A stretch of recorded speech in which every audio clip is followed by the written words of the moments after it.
자, 이제 문제 봅니다. 자, 문제는 어디 보시냐면 9번 문제 보시겠습니다.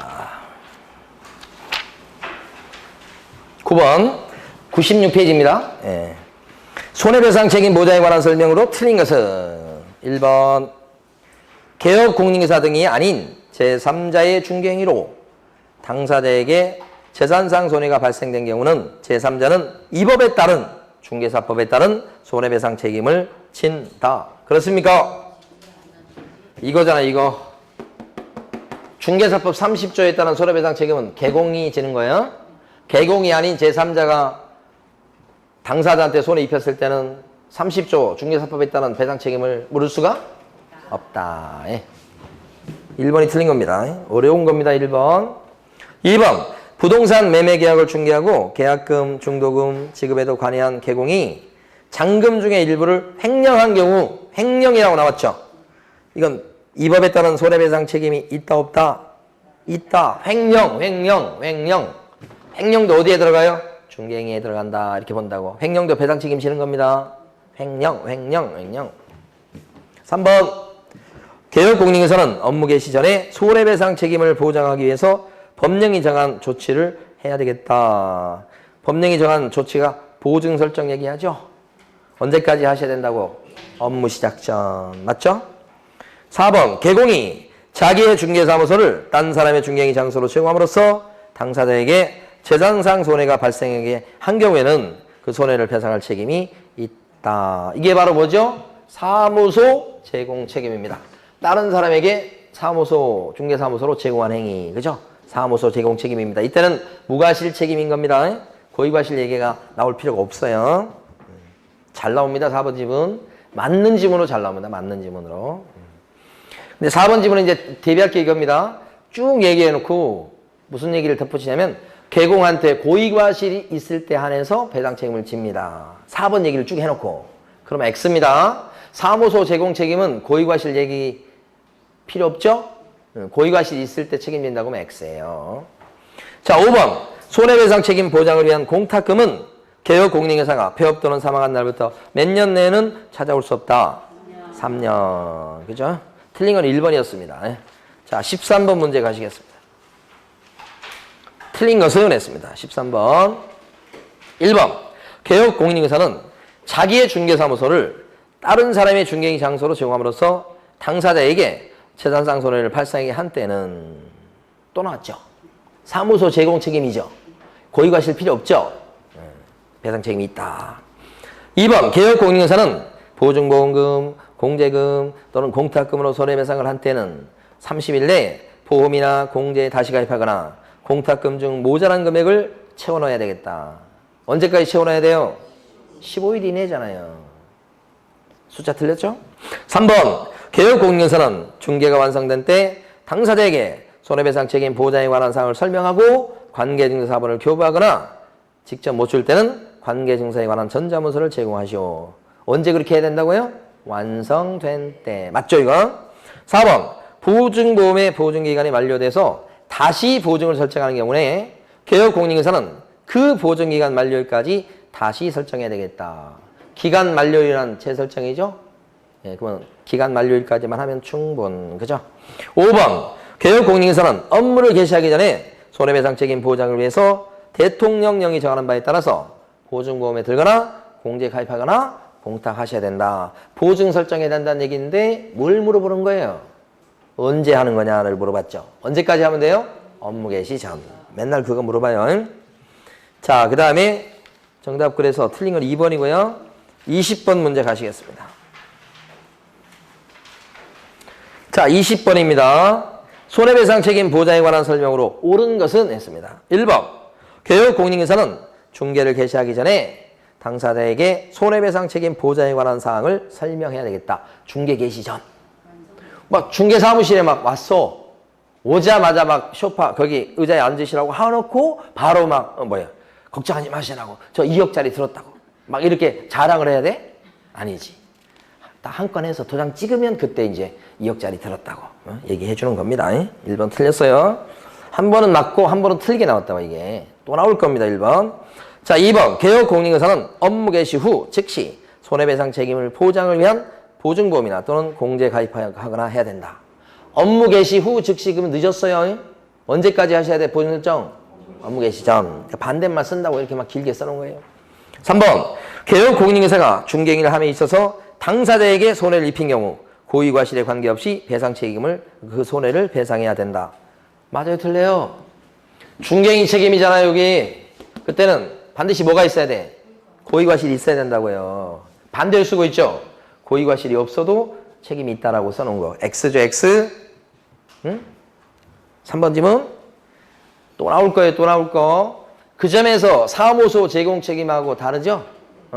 사무소 제공 책임 얘기할 때는 아까 어떻게 틀리게 된다고 그러겠어요? 아까 고의과실이 있을 때 한해서 고의과실 그때도 고의과실이 있어야 책임진다고 쓸 거예요, 분명히. 그럼 X요. 사무소 제공 책임은 무슨 책임? 무과실 책임. 자, 그 다음에 4번 개업 공인중개사가 폐업했을 때는 폐업한 날부터 5년 내 손해배상 책임 보장을 위해서 공탁한 공탁금을 회수할 수 없다. 5년 아니고 3년이잖아요. 또 나왔죠, 이거. 5번 개업 공인중개사는 자기의 중개사무소를 다른 사람의 중개인 장소로 제공함으로써 당사자에게 재산상 손해를 발생한 때는 그 손해를 배상할 책임이 있다. 이게 맞죠, 이거. 그렇죠? 자, 이번에는 25번 문제 가보십니다. 자, 25번 풀어보십니다.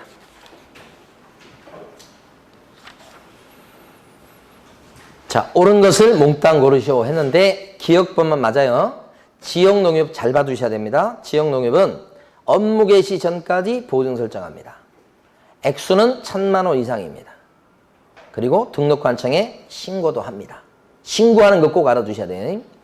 지역농협이 등록이 면제돼 있다고 해서 보증 설정 신고가 면제된 건 아니에요. 보증 설정 신고해야 된다는 거 조심하셔야 됩니다. 그 다음에 니은번은 사무소를 딴 사람의 중개인 장소로 제공함으로써 당사자에게 재산상 손해를 발생했을 때는 손해배상 책임이 있다. 반대로 쓴 거죠. 그 다음에 디귿번은 10일이 아니고 15일 그렇게 바꾸면 되겠고요. 자, 이번에는 31번 문제 가시겠습니다. 옳은 것은 1번 31번요. 개업공인중개사의 손해배상 책임 보장을 위한 보증보험이나 또는 공제가입 또는 공탁은 개설 등록 신청할 때 해야 된다. 개설 등록하고 막 그때 보증 설정해야 된다. 그래요? 등록한 이후에 업무 개시 전까지만 하면 되잖아요. 개설 등록할 때 같이 해야 되는 게 아니잖아요. 등록하고 나서 언제까지? 업무 개시 전. 틀렸죠, 1번? 2번. 다른 법의 규정에 따라서 중개업을 할 수 있는 법인이 중개업을 하는 경우 보증 설정을 안 해도 된다. 해야 되지. 액수가 좀 적어서 그러지. 하긴 해야 됩니다. 3번. 공제에 가입한 개업 공인중개사로서 보증기간이 만료돼서 다시 보증을 설정하지 않은 자는 그 기간 만료 후 15일 내 다시 설정해야 되겠다. 만료일까지지. 자, 4번. 개업 공인중개사가 손해배상 책임 보장을 위한 조치를 이행하지 않고 업무를 개시하면 요거잖아요, 요거. 보증 설정 안 하고 업무 개시하면 어떤 제재를 받습니까? 등록이 날아갈 수도 있다. 요거죠, 요거. 5번. 보증보험으로 손해배상을 했을 때 개공은 30일 내 보험에 다시 가입해야 되겠다. 15일이죠, 15일. 줄기차게 물어봅니다, 15일. 자, 36번 보시겠습니다.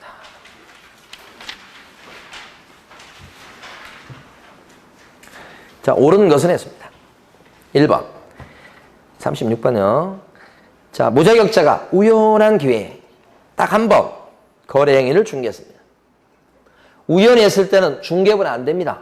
1번 중요합니다. 중개업은 안 되는데 우연히 했는데 보수를 약정한 게 있으면 보수 받을 수 있어요. 우연히 했을 때는. 그게 과다하지 않는 경우는 보수 지급 약정은 유효합니다. 유효. 1번 틀렸어요? 그러니까 이게 무등록 중개업자는 보수 받을 수 있다 없다. 무등록 중개업자는 직업적으로 한 사람인데 등록 안 하고 했어요. 무등록 중개업자는 보수 청구권이 없죠. 우연히 한 사람은 보수 받을 수 있다 없다. 있다. 특별히 많지만 않다면 그런 뜻이에요. 1번 너무너무 중요합니다. 2번 지역농협이 중개업을 하는 때는 2천만 원 이상 설정해야 된다. 얼마? 1,000만 원 이상. 3번 손해배상 책임을 보장하기 위한 공탁금은 개혁공인회계사가 폐업한 경우 5년이 경과해야 회수할 수 있다. 3년. 4번. 개혁공인회계사가 자신의 명의로 중개사무소에 무자격적으로 하여금 자금을 투자하고 이익을 분배받도록 하는 것만으로도 등록증 대에 해당이 된다. 이익을 분배받는다. 이것은 하나도 문제가 안 돼요. 실질적으로 무자격적으로 하여금 중개 업무를 하도록 한 게 없다면 대여에 해당되지 않습니다. 그러니까 돈, 이득을, 경영이익을 분배받는 건 하나도 문제가 안 돼요. 뭐가 문제예요? 대여가 된다, 안 된다는 뭘 가지고 판단해요? 실질적으로 중개 업무를 갖다가 무자격적으로 하여금 하게 했냐? 실질적으로 무자격적으로 하여금 계약서를 쓰게 만들었냐? 확인 설명하게 만들었냐? 그것 갖고 판단하는 거지. 돈을 벌어갔냐? 이것 갖고 판단하는 건 아니라고요. 중요한 판례죠. 5번.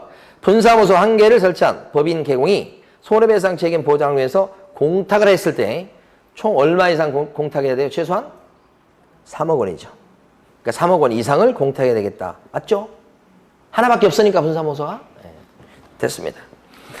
자, 46번 보시겠습니다.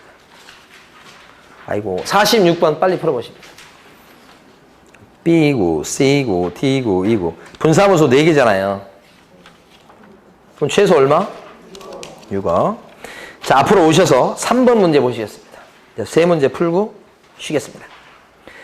앞쪽에 보시면 92페이지입니다. 92페이지에 3번 문제입니다. 반환채무 이행 보장에 관한 설명으로 틀린 거. 1번. 개혁공인회계사는 거래 안전을 보장하기 위해서 필요하다고 인정했을 때 계약금 등을 예치하도록 당사자한테 권고할 수 있다. 맞죠? 자, 2번. 예치 대상은 계약금 또는 중도금 또 뭣도 될 수 있어요. 잔금. 중도금만 묻어놔도 됩니다. 잔금만 묻어놓을 수도 있습니다. 계약금, 중도금, 잔금을 다 묻어놓을 수 있습니다. 다 가능하죠. 3번. 보험업법에 따른 보험회사는 예치명의자가 될 수 있다. 아까 예치명의자에 누가 들어갑니까? 예치명의자에 보험회사 들어갑니까? 은공신, 보채전. 보험회사 들어가죠? 자, 그 다음에요. 자, 4번.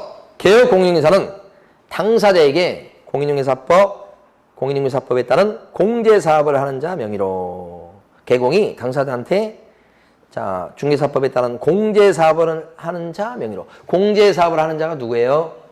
협회라고 그랬죠? 협회가 공제사업자 이거잖아요. 이거. 그러면 협회가 공제사업자가 예치명의자 될 수 있죠. 그러니까 공제사업자 명의로 자, 어디에다 넣어놓자고 한 거예요?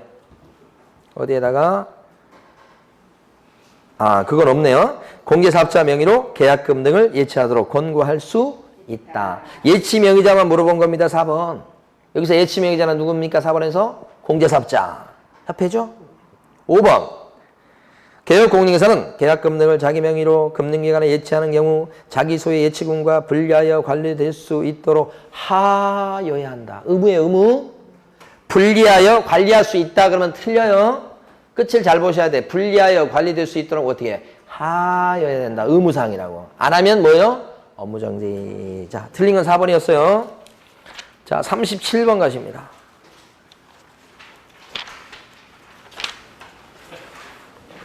자, 37번 지금 골라보십니다. 자, 예치명의자는요, 개공, 은공신, 보채전. 그러면 보험회사 나왔죠? 1번이 보험회사죠.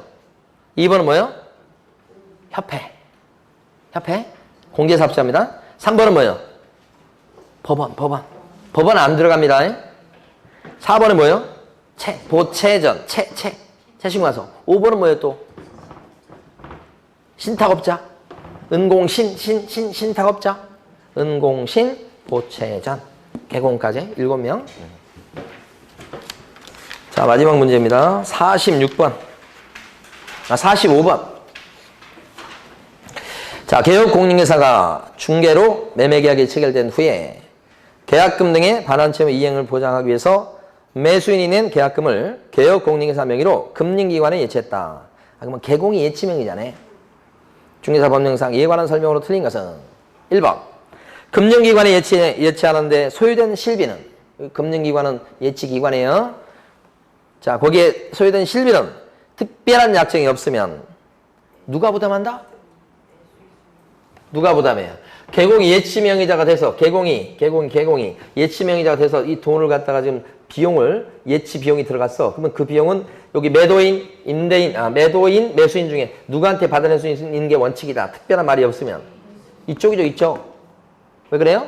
이 사람 돈을 관리해주면서 이 사람 돈 뜯기지 않게 지금 도와준 거 아니에요? 혜택을 보는 사람이 이쪽이죠, 이쪽이 아니고.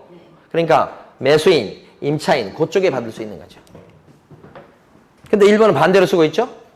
매도인한테 매도인이 부담한다. 이게 X죠. 2번 개혁공인중개사는 계약금 이외에 중도금이나 잔금도 예치하도록 권고할 수 있다. 맞아요. 3번 개혁공인중개사는 예치된 계약금에 해당하는 금액을 보장하는 보험이나 공제에 가입하거나 공탁을 했어야 된다. 그죠? 예치된 계약금에 해당하는 금액만큼. 지금 계약금만 묻어놓은 거니까. 얼마만큼 설정해야 돼요? 계약금만큼. 그게 예치 금액이에요. 4번 개혁공인중개사는 예치된 계약금이 자기 소유의 예치금과 분리하여 관리될 수 있도록 해야 된다. 맞죠? 관리할 수 있다고 하면 큰일 나요. 5번 개혁공인중개사는 예치된 계약금을 당사자 동의 없이 임의로 인출해서는 안 된다. 이거 어기면 어떻게 된다고요? 업무정지사유. 그죠? 자, 쉬겠습니다.